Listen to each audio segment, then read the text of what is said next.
First thing we need to do is prep our surface. Here I've got glass from an 11 by 14 frame. I clean the surface with isopropyl alcohol and then just give it a little wipe down with a microfiber cloth to make sure that it's ready for the stencil. Next, we'll use our silhouette vinyl cutter to cut out our masking. Here we've got the silhouette cutting out the vinyl mask. I do use an Avery masking, which was intended for masking for auto detailing, and I find it works great for this glass etching. Now that we've got our vinyl cut out, we're going to weed it in reverse so that the etching cream goes in the void spaces. And here we've got our snap maker slowly cutting out the acrylic letters in black acrylic.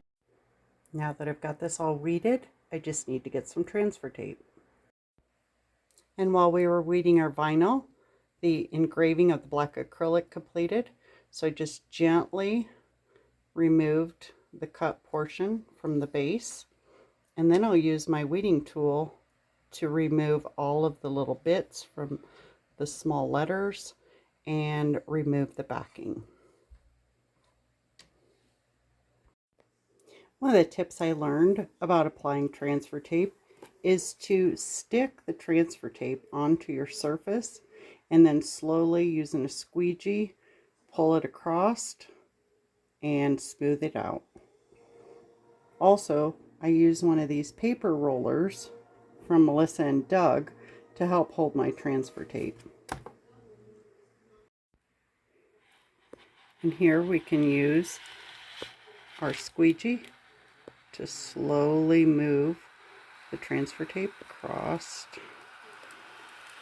our vinyl transfer.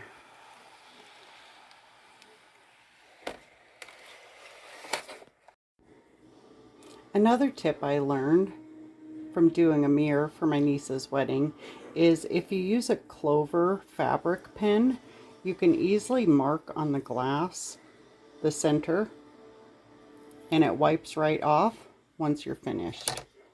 That way you've got accurate markings. Now the mask is applied to the glass.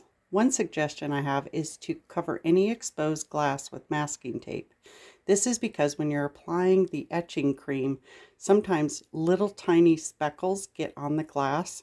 It's not super noticeable, but I just prefer not to have any wayward etching cream on the glass. When applying etching cream, I like to put it on really thickly by just dabbing it rather than scraping it across the top, which may loosen some of the masking. Don't worry about wasting the etching cream. Just apply a thick layer so that none of the masking can be seen from underneath. And then once we're done, we'll go ahead and scrape it up and put it back in the bottle to use next time.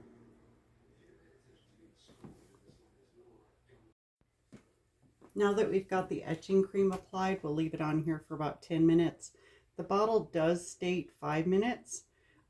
Normally I do 20 just to make sure that it gets a full etch without any streaking.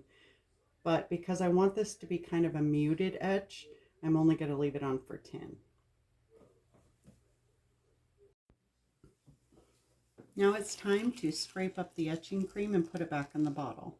I just use a squeegee and rub it gently across the surface of the glass so as not to accidentally pull up any of the transfer vinyl.